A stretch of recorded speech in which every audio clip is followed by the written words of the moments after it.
Welcome to the Alchemy of Business Show with your host, Steve Rodgers. The Alchemy of Business Show is a podcast that mixes practical, actionable business solutions with soulful insights for anyone seeking deeper meaning in their lives and greater success in their work. Steve will be featuring purpose-driven leaders from all walks of life and getting insight into their journeys from failures to triumphs.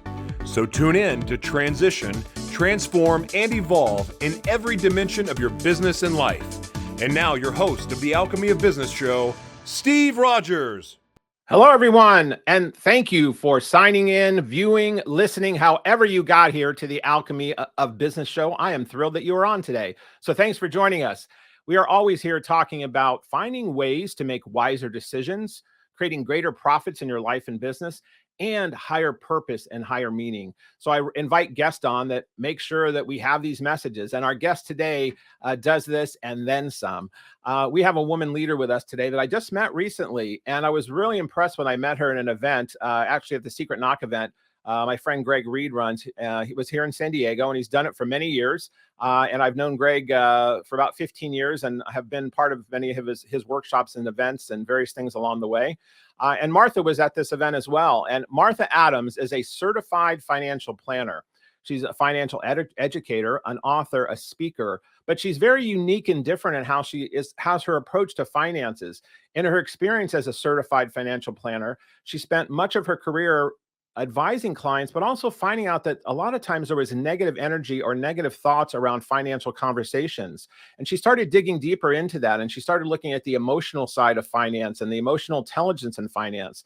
And this is where she really found her background in both business and her education, where it shines, because she brings her heart, her compassion, and her experience to help uplift, empower, and educate those that she works with, not just about investing and making more money. That's key. But how do you actually use those conversations that you're in with Martha to make more impact in the world? Because she really does believe that everybody has the ability to make an impact, and probably more so than you're doing that now. So through her own self-development, through her own self-education, she's taken that and she's written a book that we're going to talk about today.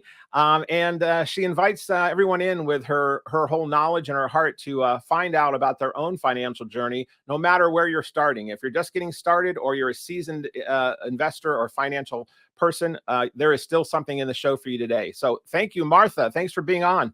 Thank you so much, Steve. It's such an honor and a privilege to be here. Well, you are joining us from Canada, so tell everyone where you are at today. I'm in San Diego, in sunny San Diego, and we met in San Diego, but you've flown around since then, and you're now back in a home seat. So tell everyone where you reside and how you ended up where you live. So I am just outside of Toronto, Ontario, Canada. I live in a city called Guelph. It is today not as sunny as San Diego, but it doesn't matter because we're going to bring our own sunshine. And I ended up here. Well, I always say because my parents loved me before they even met me, and they immigrated from Egypt so that my sister and I could have more opportunity and a life of our choosing. And so that's why I'm so blessed to be here. Well, welcome, welcome. I know they are more than proud of you. And we had some conversations about your dad when we were at the event, and we can maybe weave that in later if you're comfortable with that. But I know that your parents had a huge impact, not only on bringing you into the planet, but also on having high levels of expectation of their own work ethic and their contribution to the world and others. And so I know that helped lead you on your path of really being this really a servant-driven type leader, but ended up in the finance space. So being from Egypt and coming to a country, did you ever go back and live in Egypt, or do you have a connection with Egypt? And I know the reason I'm asking that is because we're going to talk about the cover of your book, which is very Egyptian in look and feel, as called Cleopatra's Riches, and we're going to dig into that. But tell me about your connection. Here it is. If anyone's viewing on the screen, you can see we have many people that listen in and aren't having the pleasure of seeing the screen, but we've got Cleopatra Riches here with a stunning photo of Martha on the cover and looking like a Cleopatra goddess, but also talking about riches. So tell me about this connection to Egypt and even this connection to Cleopatra. Yeah, absolutely. So I did go to Egypt when I was younger, absolutely. But I always say, regardless, I actually feel that even though I grew up here in Canada, I was kind of raised in Egypt in a way, because that's what immigration does. You can be kind of frozen in time. And so, as much as, of course, my parents are very proud Canadians, I always joke that I was raised in 1970s Egypt, because that's what they knew. And so that was the Egypt they knew, and that was the home space that I grew up in. And so, over time, that connection to Egypt ended up really being a positive emotional connection for me, because in a lot of ways, I think a lot of us can feel displaced as children, and I certainly did. Where I certainly stood out in the community I grew up in. You could find me very, very easily in a crowd, and I chose for that to be positive for me. And that came from emotional awareness over time, and something that I call emotionalizing to the positive. And that is actually a connection to the title, to Cleopatra's Riches, and why. It's because I really do believe that our riches is something that is from the inside out. And my mother always told me when I was growing up that I was a direct descendant of Cleopatra. And the thing is that as a young girl, I believed her. And I thought, my goodness, yes, I'm a direct descendant of Cleopatra. And it felt great. And then, Steve, I grew up and heard other Egyptian girls saying that their mother told them that they were a direct descendant of Cleopatra. And I learned that every Egyptian mother says that. And so, I then, though, decided that it was the thing that made me feel special, that I could decide that it did. And that was something from the inside out. So that's the title.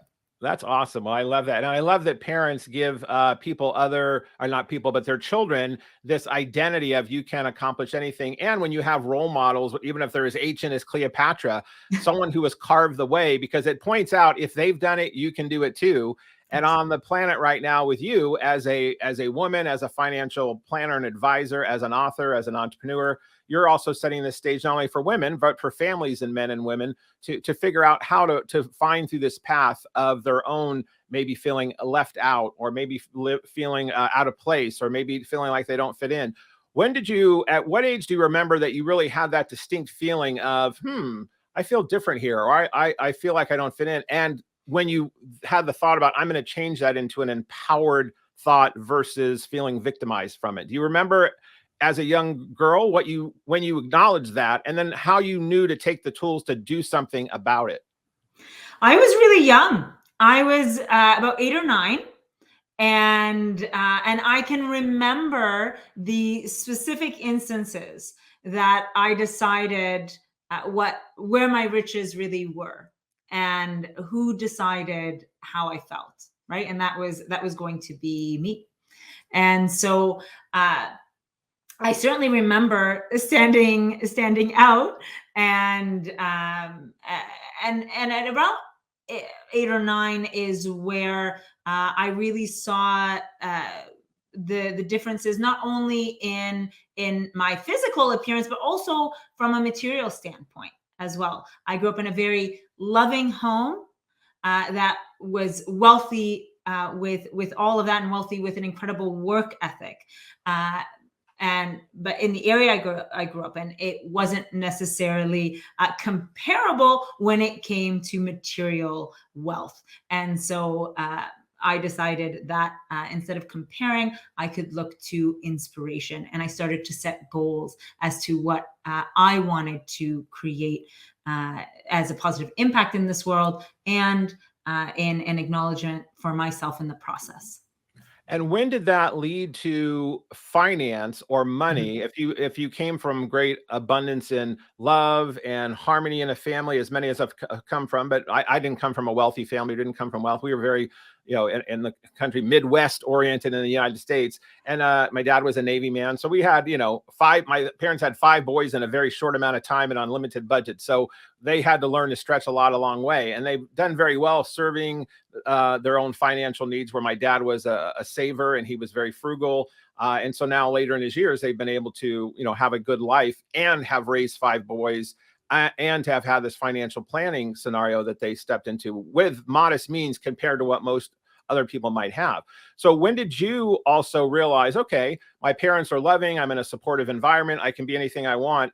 And from 8 or 9 years old, jump forward, whether it's high school or college, that you started thinking, I'm interested in finance, numbers interest me, money interests me. Maybe that's a path for me that I can use as a conduit. Do you remember when you first started being attracted to money itself as a tool?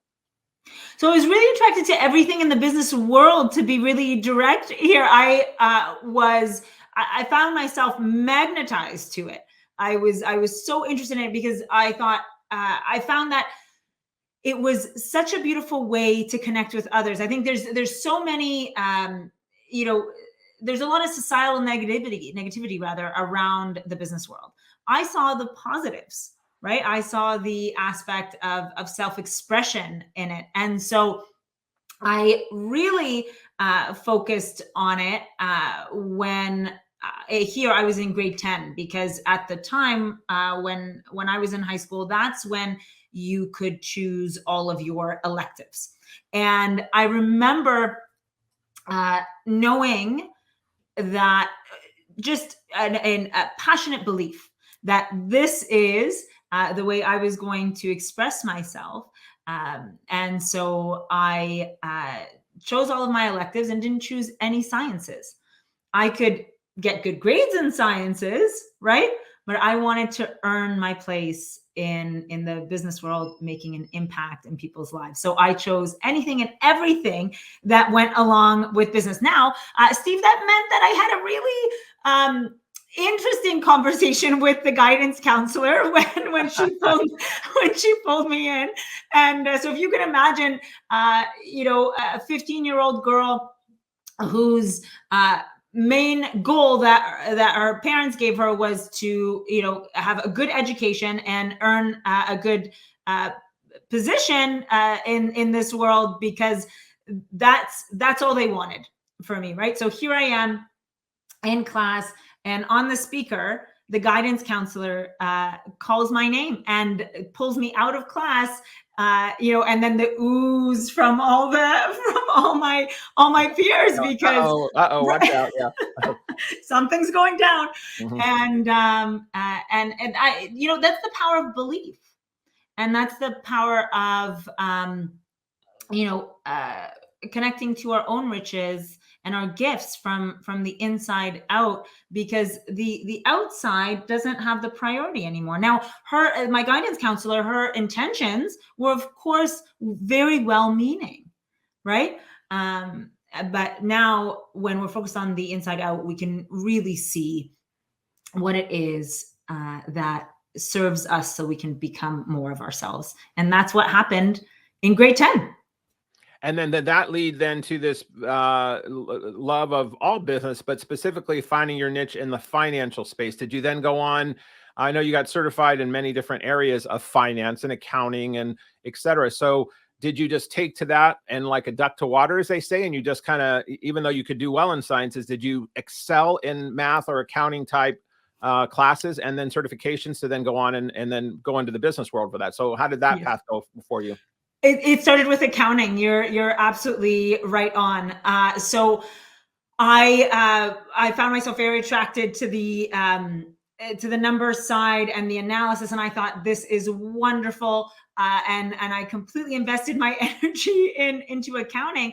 And then I started at the age of 18. I said, well, from a work experience perspective, I want to immerse myself in this world, in the business world, and even get a sense of the accounting world. So I ended up applying all sorts of different places, and then earned a position as a receptionist in a U.S. venture capital company. And so one of their board members was domiciled here in Canada. So it worked out really well, and started as a receptionist. And then they knew I was going into business studies. They gave me a scholarship and asked me to stay. So I was on their accounting team for my first year of university.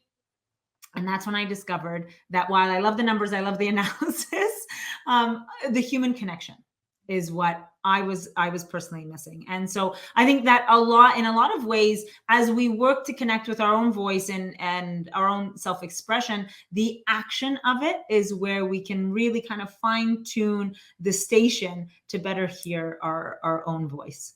Awesome. Well, I want to talk about that for sure. We have about 5 minutes left in this segment. We're going to have 3 segments today for those that are listening in, and we'll take just a short break in about 5 minutes. But you have a quote about money and human experience, and that it's formed over time here that we have on a slide. It says, money is a human experience that is formed over time. Its presence is woven through our life events of every size and significance. So tell me about that quote and tell me how you came to that place in your own life.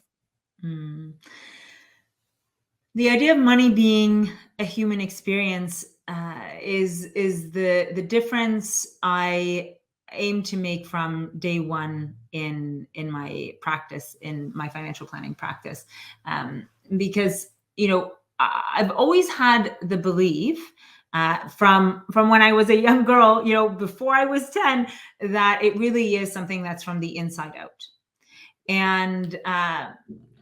and yet it's the conversation in which we function, and we've been taught to function from the outside in. The how, the what to do, the who we should be, the how we should act. And so it's been dehumanized in so many ways. But when we bring it back to what really matters, when we personalize it, when we make it your own, that's when we can truly connect with the fact that money truly is that human experience, that wherever in your life, whatever life event comes up on the screen of your mind, right, of any size or significance, chances are money was there and it played a role in some way, shape, or form. And when we acknowledge that, then we can truly benefit ourselves and, as a result, each other. So that's what I believe the financial conversation truly can be. And that's what I advocate for every day of my life. Yeah, that's wonderful. Well, I want to come back in this next segment and dig into that conversation even further, because some people that might be listening in are possibly beginning at the stage of investing financial planning or wealth. Some may be humming along and kind of on the path, and some may feel like they're very seasoned and they already have created a good nest egg, and that they have investments in different places, that they have passive income, and they don't need to worry about it as much as some others. But all of those have different strategies and different points in which you meet people wherever they are, obviously. Mm-hmm. But I think your point is all of those, then a human experience, weave through that. And in that, I think about families or passing on wealth or events or parties or holidays or weddings. Money does a lot of times become, of course, it's the currency, and the reason the currency is it's a flow like energy and electricity. It has to move and it has to go around, and currency makes things happen in the world. But it can create massive joy in ways of using money to contribute, create experiences and memories for your family, trips, buying your first home, etc. And it can also create very negative things about people being obsessed with money, or being that they don't have enough, or hoarding money, or conflicts within families about jealousy, or in wills being passed on in money. So my guess is during your practice, you've probably had most all of those experiences. You've had to help people weave through that. And many times it could have been a negative thing, not only from the experience, but also from the history of their upbringing about why money was rooted in that fashion. Do you find that that is a big part of your conversation with people? That's the biggest, because that's actually where the answers, the real answers, come from, right? We often are answering a question that isn't the actual question, right? So I'm going to give you a non-money example of this. I was talking with a friend of mine, and she came home from work and she was exhausted. She was complaining with me about her spouse. She came home from work exhausted, and the laundry wasn't done. And she, was really, really upset at her husband for that. And so I asked her why. And she answered, and I asked her why again, and why again. And ultimately, long story short, is that it wasn't actually the laundry that was bothering her. So if we solved the laundry question, right, we could have answered that question, but that wasn't what was really going to help her. It was far greater than that. She had far greater concerns. It was concerns at work. There were concerns with, with friends. There was so much more that was going on. And when we got to the why, we could actually answer those concerns. Yeah, fear. Right? I can imagine you find that a lot. I mean, the financial aspect running through couples, families, etc., is such a constant. If you're under financial stress or challenges, or one makes more than the other, it creates this undertone. And that, like you said, that the laundry or the toothpaste cap being off sometimes is what gets elevated, right? So we have to take a break. But we're going to come back and talk specifically about if you are investing money in this day and age with post-COVID differences in finances in the world of stocks, crypto, or even interest rates of what they may have been a couple years ago. What are you supposed to do with your money? And then when you are getting smart enough to invest money in the right way, how do you then continue to dig into these emotional connections that are negative or positive through money? So come back and join us. We're going to talk more about that with Martha.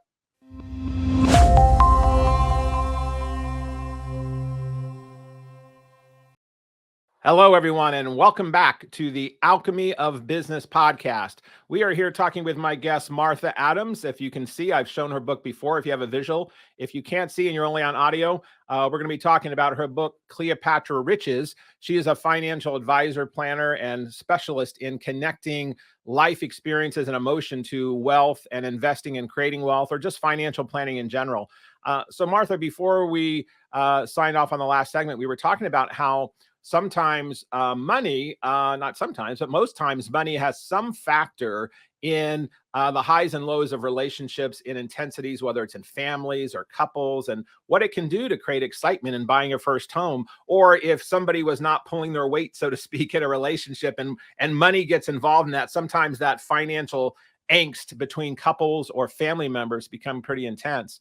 So I'm curious on this path that you've had of going from your early days in the accounting world to then deciding to become into the financial planning space. What were some of the early on clients, or, as you've gone through your path, that you had different examples of people that might be listening in that are at the beginning of their investing career? They've started, getting a steady paycheck. They've got a fairly solid job. They realize they have a little money. They should start investing. Maybe they're a couple, maybe they're not. But where does that early, let me build some wealth conversation start? Maybe we can do a few scenarios of different people or different things that might be listening in. So let's start with that one.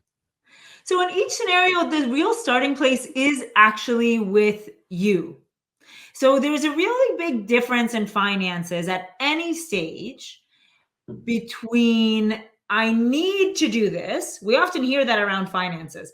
I need to get my finances in order, or I need to get on top of things. I need to start saving. The word need, right, is often something that we've internalized and have an emotion around it of guilt and obligation, right?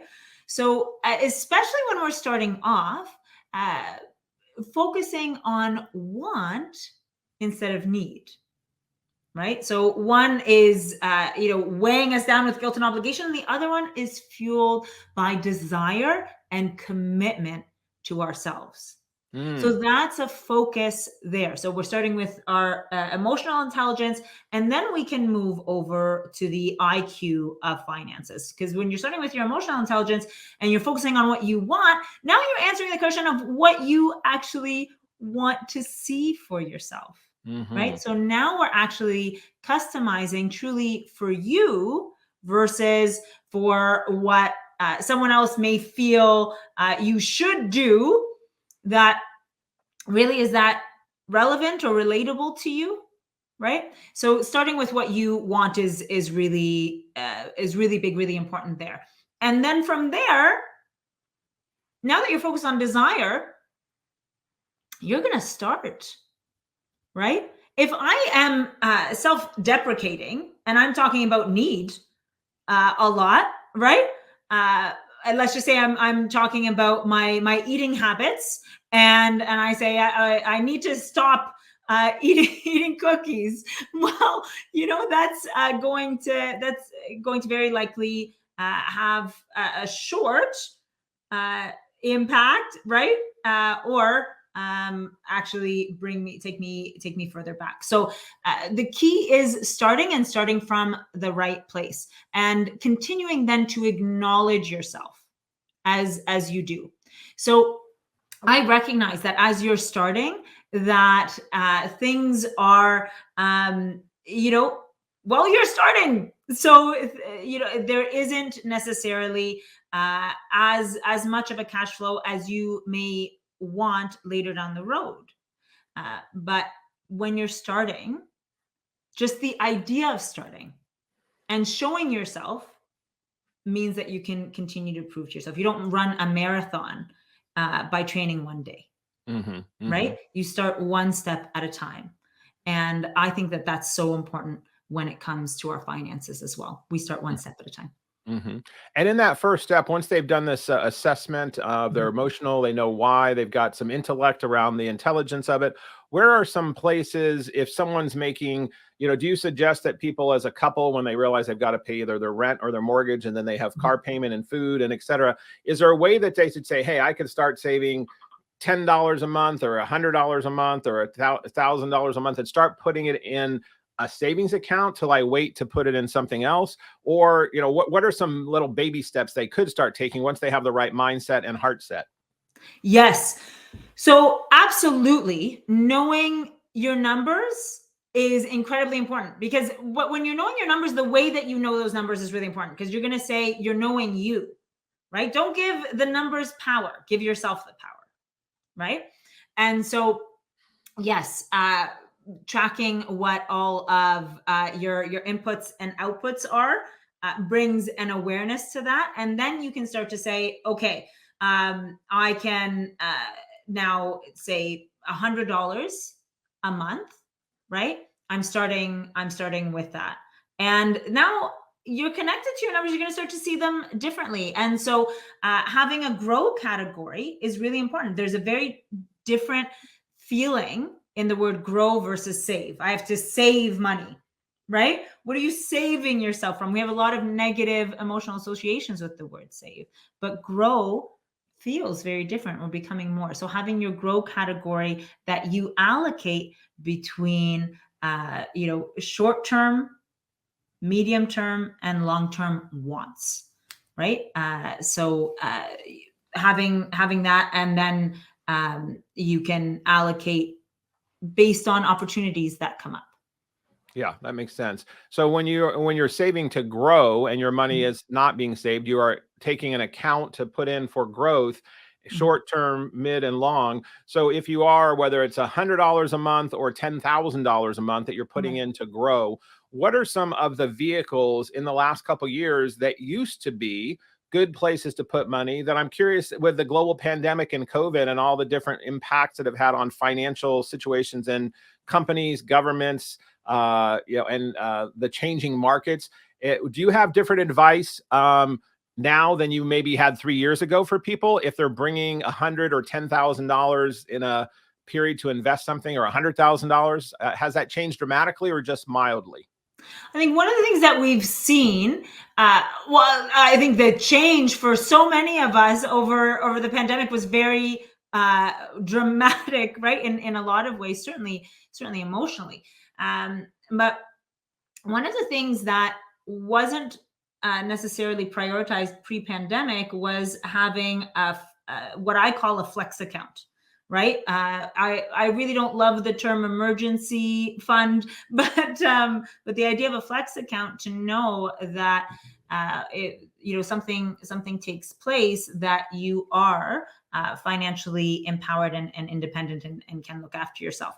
So that short-term grow category wasn't necessarily prioritized, and I'm seeing a shift there where people are making sure that that they can look after themselves moving forward should there be a change or a shift that happens there. Another really big thing that I saw and continue to see that I think is actually great is the way we prioritize our growth. A lot of times we leave that up to the company that we work for, right? Where we're going to say, okay, I don't need to grow on my own because they deal with it all.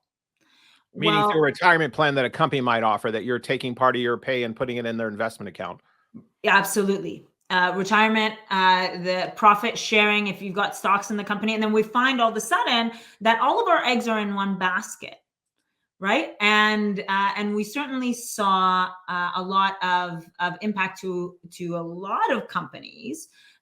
Certainly, as an example, the travel industry, right? Over the pandemic. Now, let's just say if I worked for an airline and my all my retirement grow category is there.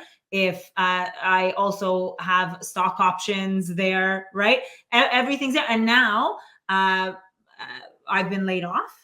All of my, the stock price has obviously been impacted. And where does that leave me? So finding diversification, meaningful diversification that works best for you, knowing that holding some cash for buying opportunities is always incredibly important, right? And knowing that you also have some fixed income, right? And so bonds, for example, and then knowing that you have some stocks, and if it's appropriate for you, that you also have what I like to call an explore category, because that could be something like cryptocurrency, etc., that is more based on your comfort level. Somewhere that you can explore other market opportunities.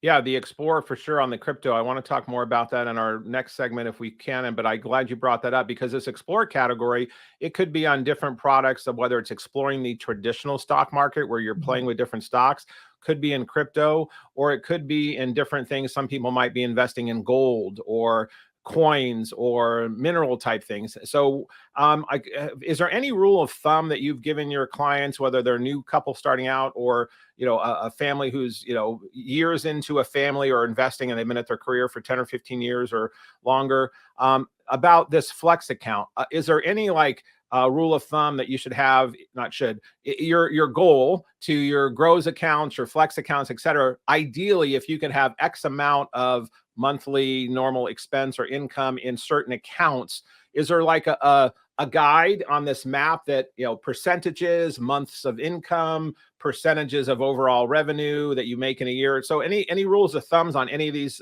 good ideas that you mapped out? So when it comes to months of income for that, I like 2 months. A part of the reason for that is generally there's also a comfort around that, and there is a higher success rate. Once we start to say 3 or 4, that's a harder idea to accept. And success happens from accepting an idea, right? So we must first accept that idea, and then we can start to implement it. So I like at least 2 months, right? On the flex account, or don't like the word so much, but an emergency account where you could survive on paying your mortgage, paying your rent, paying your food for a couple months until you got something else, and still not touching your other savings or retirement or other accounts to have to cash. And then what about on this other account, which would be the not the play account? What did you call it? The Explore. Explore. Yeah, I like Core and Explore, right? We have our Core, and we have our Explore. How much, if someone's got the Explore account, if you had, let's say you have, I'll just throw a number. Let's say you have $50,000 that's in different investments or different things for someone. And that's always been either just in a very secure scenario, whether it's their company IRA, or it's maybe a little bit in some bonds. If they had 50,000 that was growing slowly, and they were interested in doing this Explore account, how much of that 50, or maybe it was 500,000, but let's just use 50 for a round number. Would you say take out a percent of it, 3%? Is there any rule of thumb to starting to play in this Explore account? That's a really great question. Now, the rule of thumb really is based on everyone's comfort level. And this comes to something that I really passionately believe in when it comes to financial planning. And it's the idea of financial planning from the inside out versus the outside in. So, especially when it comes to investing, because it really is something that's personal. So something to keep in mind when it comes to Explore is that is higher risk. So if I look at, an Explore of things like, crypto, or you gave an example of mining and minerals, and what I might view as 5% being a comfortable risk might be really uncomfortable to someone else, right? So understanding your own money story and your own comfort level and sharing that with your advisor is really important. I will say that I do not recommend a high percentage going into Explore, because Explore is exactly that. Mm-hmm. It is to be able to take advantage of and to benefit from those Explore experiences, right? Of learning along the way. Great. Well, and I know in your book, we've only got a couple minutes left in this segment, but why don't we go ahead and weave into your book, and then we'll come back and talk about some of these things in your book, because you have some on slide 6 there, Noel, who's my engineer, we've got is that this is a book that you wrote about, are you ready for change, about conversation and about money and finances? So does a conversation change? So if people realize that they are, then you get them thinking in a different way. But one of the things I want to come back and dig into is you also have some other ways to measure this. So you've got something on slide 9 here that we have, which is, what is your financial empowerment score? Where you have a quiz where people actually can take a quiz to find out what their score is. And then you've got some other things called the 4R process, which is really uncovering your process and a program to walk you through your own thoughts and belief about money, which also might help people answer some questions about how much should be in their Explore account, how much should be in their flexibility account. So maybe these things could help do this. And I know you've got some other programs in your vault as well that you have through your book. So for those listening in or viewing, please come back. We're going to get into some details into the book of Cleopatra Riches and some scores and some testing that you can do to help really fine tune this further for yourself. And then with Martha or your own financial planner, figure out how to dig these further so you are growing and using your Explore money and using your Flex accounts in the right way. So thanks for listening in, and we will be right back on the Alchemy of Business show.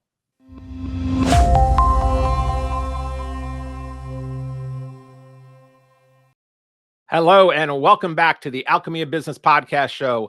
Whether you are listening in or viewing, we are glad you came back, and we are glad you are here with our guest, Martha Adams. We are talking about investing, riches, emotional intelligence, and making decisions from your heart internally versus just externally. And we're dealing with different levels of discussions around investment and tolerance and how to utilize your money. So Martha, thanks for again popping back on and being our guest on this last segment that we have.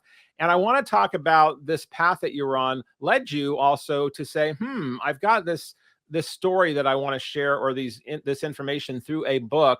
So tell me about how you came about writing the book. And I want to talk about some of the things in the book. How I came about writing the book was, I made a commitment that I would make myself very uncomfortable and tear down the walls of my boardroom to make it more accessible to more people. My boardroom in many ways was my happy place as I impacted the lives of others by starting the financial conversation from the way that they feel, so that we could then connect to the beliefs and the results or the actions, right? And so That's what I did. That's what I did in my boardroom. And I was quite comfortable with that. And I, though, wanted to make the conversation more accessible, because I believe that the financial conversation truly should be three things: accessible, approachable, and applicable to each person as an individual. And centered around all of that is the way that you feel. And so that's why I wrote the book, so that we can sit together and have that conversation one-on-one, starting in the true starting place, which is how you feel that was developed over your own money story. Yeah, and everyone does have their own money story. I mean, a lot of people were brought up with fearing money. Money is the root of all evil. We've heard in some, many biblical type things, or jealousy, or different things that happens with greed. So, money is something that used in a negative way definitely can destroy, but it also is a creator. So I know that you help people weave through that in the creation piece and staying focused on that. So having it be, approachable and applicable and applying to each person. So the book, for those that can see here, again, it's called Cleopatra's Riches. You can get it on Amazon. We have a screen here for those that are seeing. You can just go on Amazon and put in Cleopatra's Riches or Martha Adams' book and pop up. And within this book, there are some key steps and things that you have. I'm not sure if this is through your site or through your book exactly, but I know you have marthaadamsmedia.com. And in there, you've got about starting a financial conversation. I think that is your website. Yes. And from your website and in your books, you have some different things that you've created and tools to help people have scoring and assessments. So I know part of opening up your heart and people sharing where they're from is wonderful. And I think it's applicable and I love it. And at the same time, you do have to get into either numbers or a starting point or assessment. So tell me first about, let's jump through a couple of these real quick. What's a financial empowerment score and what's a quiz to help do that? So the financial empowerment score really helps connect you to the missing piece of the financial conversation, which is the way that you feel. And, we could talk about the how of money constantly. And in fact, as a society, we do. And yet we keep getting the same results. So if that's the way you feel, like so many of us do, the thing is, we've got to start asking different questions. If we want different answers, different results in our lives, we've got to start asking different questions. And that is what the financial empowerment score does. It starts to ask you different questions so that you can build an awareness for the way that you feel, what you believe, so that your results can be different. Wonderful. And they can just go to your website and get that quiz, or is that from your book that they would go there and get that? It's right on the site and completely free. So if you go to marthaadamsmedia.com, you'll be able to either take the quiz right away through the pop-up or go to the resources page, and the quiz is available there. There's also a number of other free resources that all complement. They're all independent, but they all complement and amplify the good of the conversation that's available in Cleopatra's Riches. Wonderful. And then you also have another process that you go through and you write about, and also on your site. It's called the 4R process. What is the 4R process? So when we're talking about our money story, so when we're talking about money as a human experience, and we say that, it was formed throughout our lives, and we're talking about our household, right? So our upbringing, and those messages came from somewhere. They came from our origin story, right? And then we're also impacted by the community we grew up in, societal messages that you mentioned, right? And then in relationships as well, and our emotions are all built around that. So now that we've discovered so much about ourselves, what do we do with it all? That's where the 4R process comes into play, because now we are normalizing emotions around money, and now we can systemize how we work through them through the 4R. So that's in recognizing what is impacting us, right? Those experiences that have impacted us. The second R is to reconcile our perspective and the perspective now, because as we build empathy for ourselves, we build empathy for the other characters in our story. Now that we have that perspective, we can move on to the third R, which is to release what no longer serves us or belongs to us, because now you're connected to the power of your choice, right? Now you're back in control.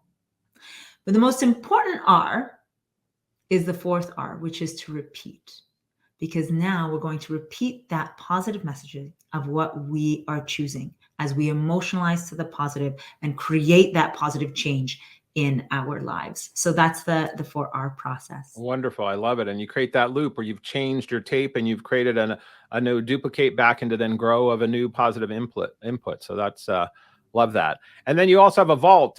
You must have a vault where you've got materials and trainings and stuff in your thing. So how do you unlock the vault, which is a visual? If you're not seeing the screen here because you're only listening, there's a button that says it's waiting for you. Unlock the vault. Yes. So unlock the vault is really, in a lot of ways, the secret, the uncovered secret to riches in our lives, which is our emotional well-being around money, specifically here, because money in a lot of ways I view as a beautiful form of self-expression. It becomes something different when we give others control of that. But when we connect to our emotional awareness and intelligence, it allows us to take back control and have it be truly a form of self-expression in the way that we earn with meaning, grow with value, and enjoy with purpose in our lives. That's something that truly belongs to you. And Unlock the Vault helps you do exactly that. Wonderful. Well, go to Martha's site. We're going to have those in the show notes, both getting to her book and getting to her website. And you will learn more, not just about how to become better at saving/growing your money, but also investing in different ways. Once you identify and understand more about your own internal being and understand this financial conversation with yourself and your own psyche and with your partner or family or whomever it might be, that also gets included in those discussions. So thank you, Martha, for those tidbits. We'd love to rotate into another segment here. We've got about 8 or 9 minutes left in the show, and I want to do a little fun segment on a social media piece that we call Instantly Interesting Instagram. Are you up for playing? I sure am. Okay. So for those that can't see the screen here, we do a fun little segment on this each week, but it's called Instantly Interesting Instagram. And there's just 3 basic tidbits for this and rules, if you would say. But basically, we just take a dive into your photos, some of your photos in your recent Instagram feed. And then we pull up some interesting ones without any context from us or any text that was in the photo itself. It might have been on Instagram. And then you quickly just share and tell us more about what's happening in that particular photo of that snapshot of your life. You up for playing? I sure am. Let's play. All right. So the first one, it looks like you are... I don't know if you are on a TV show, but it looks like you are a chef in a kitchen with your hands in all kinds of stuff, doing something interesting. So what's happening in this photo? I love to bake. So this is my kitchen. Both of those photos are in my kitchen, and baking is something I've actually always loved. I do love cooking and baking, but I would say from sharing positive energy with others, baking is a way that I can express that love and energy. And so in the picture on the left, those are macadamia nuts, and I am making what I call my everything cookie. There's a lot that's in there. You can use macadamia or hazelnuts. I use both white and milk chocolate chips, dried cherries that are kind of soaked in vanilla bean to reconstitute them with hot water. And anyway, it becomes a really delicious everything cookie. But my favorite thing is not actually eating them. While I promise I do quality control, it's it's giving them. That's my favorite. And smelling them while they're cooking, for sure. Nothing like fresh baked cookies cooking. Well, those sound awesome. Here's another photo, and it looks like you are, there's a camera that's looking at you. We can see a camera, and then we see a screen, and you are looking. You've got a laptop in front of you. So what's happening in this view? So it's actually really interesting that you found and pulled up this photo because this one's from a while ago. So well done. This shows the prep and love and research that that you and your team put into this. This was from when I first started to break down the barriers to my boardroom. I actually started on local television to make the financial conversation more accessible. So I had a show on local TV, and what I said was, so I went and pitched to a producer, and I said, I want to make it more accessible and approachable, and I said, I don't want to film in my boardroom. I owned my office building, but I didn't want to film in my boardroom. I didn't want to film in my office because I didn't feel that was accessible in a lot of ways. I wanted the financial conversation to be what it should be, which is one that truly belongs to you. So I actually went and filmed at different locations. This was a local restaurant, and so I would feature the local community and talk about something that was topical and applicable at the same time. And so that's where I started, and today I'm humbled to be a regular on national media now. Awesome. Wow. That is congrats. Well, you were the roaming financial advisor with heart. And okay, the next one we have real quick here is, it looks like you possibly at a party, and there's a bunch of women that look like they're kind of in flapper dresses or yes. So what's going on here? This was a really fun evening. So I was on a board. So it was a fully female board, and it was for the United Way. We were raising money for the United Way, and our focus was, positive community impact. And so this was the charity night. It was 1920 Speakeasy, and I did this promo video for it that went really well. We were oversold in really a matter of days, so it was great. And so no one knew where it was going to be. They had we sent out a password, and they had to then access that password for the secret meeting place. Here we are.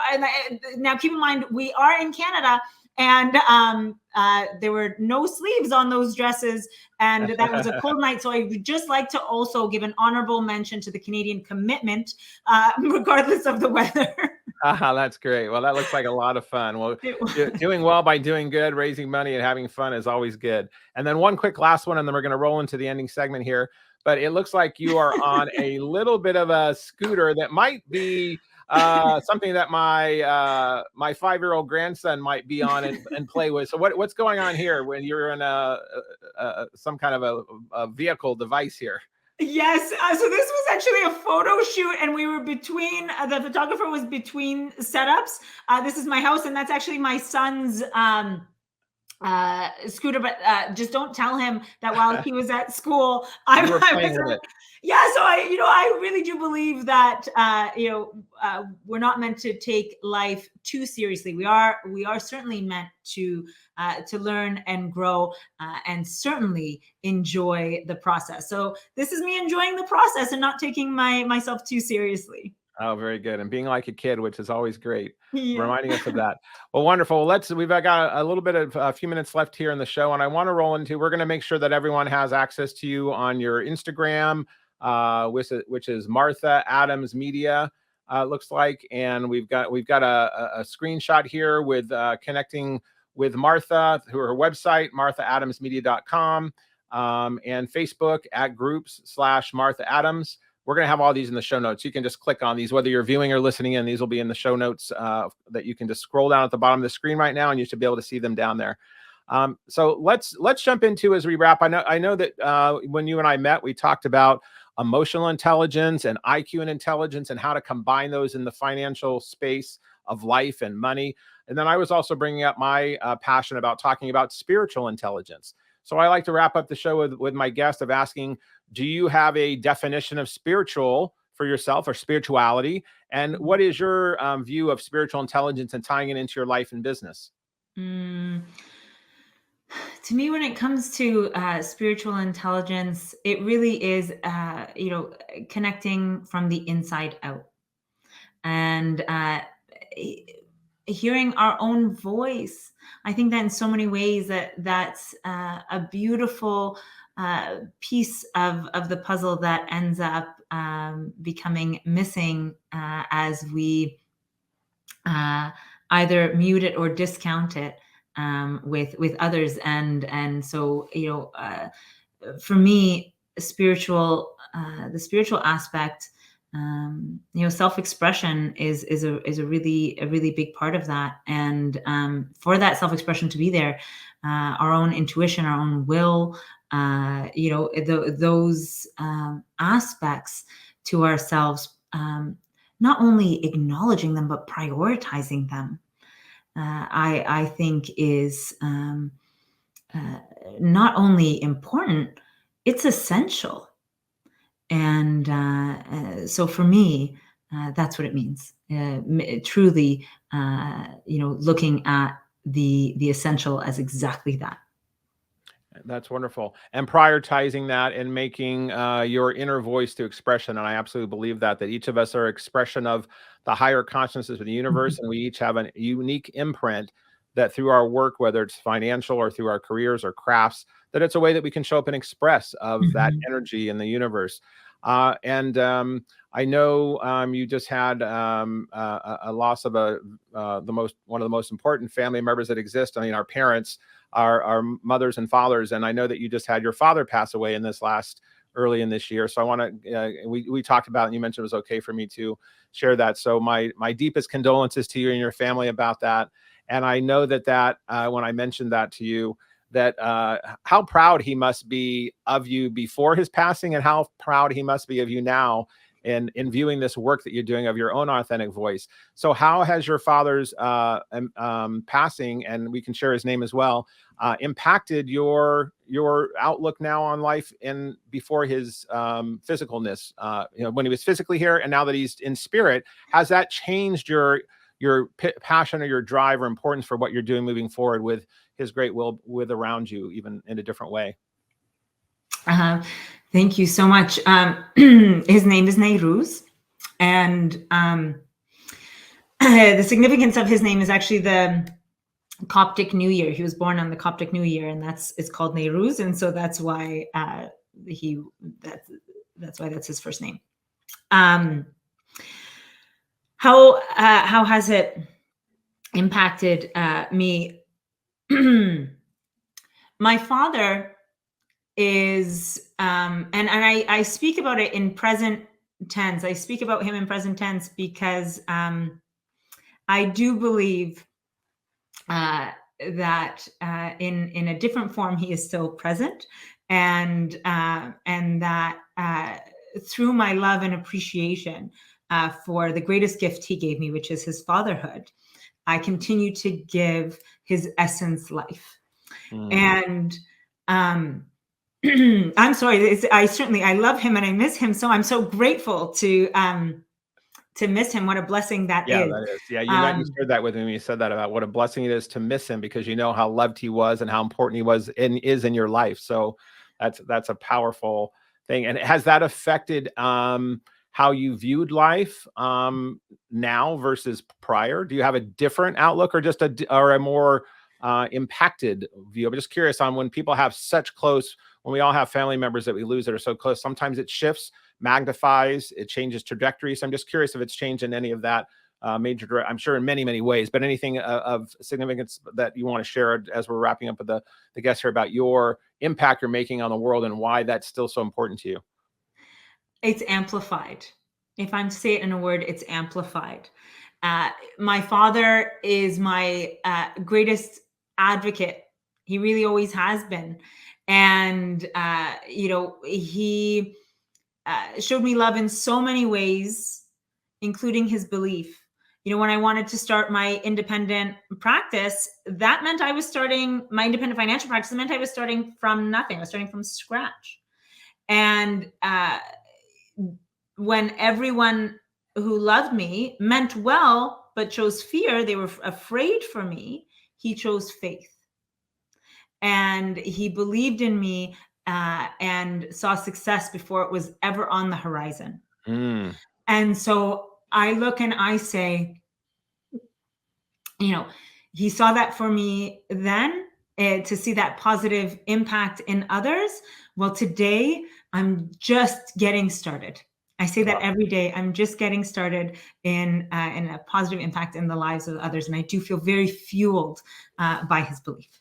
Well, how blessed you are to have his presence then and now, and how blessed we are to have his words of choosing fear. I mean, having fear, choosing faith. And by having that fear, he helped you choose faith. And I think in my book that I wrote about the Iggy principles, it is also, we all have fear and we all long for love. And that fear to faith is that bridge to that.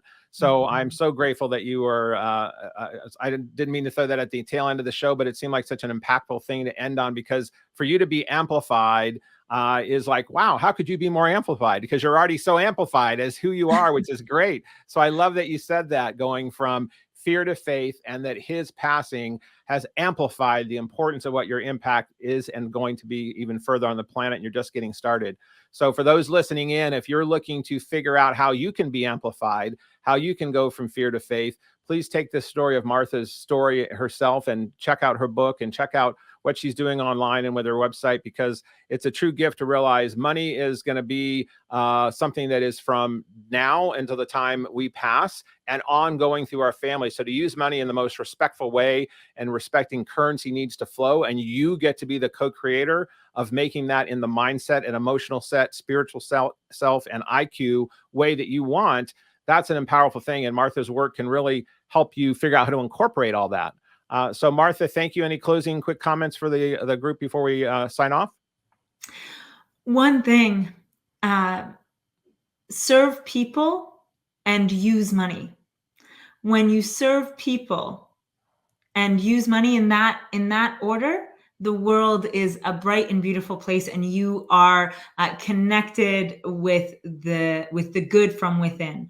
A lot of times when we're focused on the other side of it, right? We've had experiences with the other side where people, used people and served money. Those are the experiences that can sometimes, define us, that we don't have an awareness of. But continue to focus on serving people and using money. Well, we will close on that note. Well, thank you everyone for listening in or viewing on the Alchemy of Business show, and with our guest, Martha Adams. We will be back next time with more guests inspiring you to do more in your life from a higher level and with more purpose. Thank you, everyone. And that concludes this episode of The Alchemy of Business with your host, Steve Rodgers. If you found value in today's broadcast, please consider liking, subscribing, sharing with friends, and leaving a review. Thank you so much, and we'll see you next Thursday for another episode. Be blessed and see you soon.